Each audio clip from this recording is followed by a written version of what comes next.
நாம் செல்லும் கோயில்களில் அந்த தெய்வங்களுடைய அருள் கிடைக்க, இப்போ நம்ம ஏதோ ஒரு கோயிலுக்கு போகிறோம், அந்த கோயிலுடைய அனுகிரகம் கிடைக்கணும்.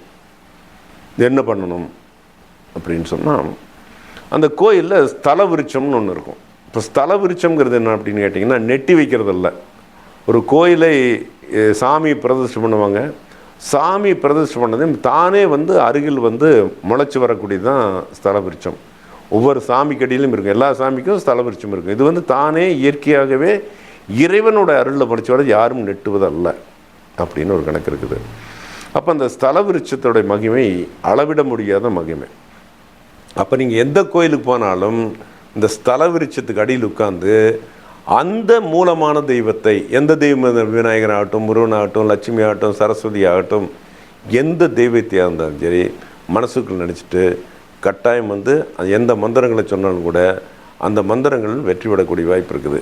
பொதுவாக அப்படின்னு கேட்டிங்கன்னா, தெய்வ வழிபாடுங்கிற விஷயத்தில் வரும்போது அந்த ஸ்தல விருட்சத்துக்கு உட்காரும்போது அந்த தெய்வத்துடைய பரிபூர்ண கடாட்சம் கிடைக்கும்.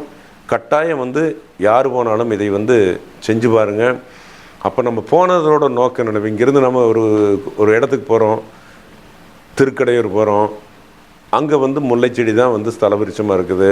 அந்த இடத்துல போய் உட்காந்து ஒரு 5 நிமிஷம் உட்காந்து வெளியில் விட்டாங்க. அப்போ தான் நம்ம எந்த நோக்கத்துக்காக அந்த கோயிலுக்கு போகிறோமோ அந்த கோயிலுடைய பலன் கிடைக்கும். நன்றி.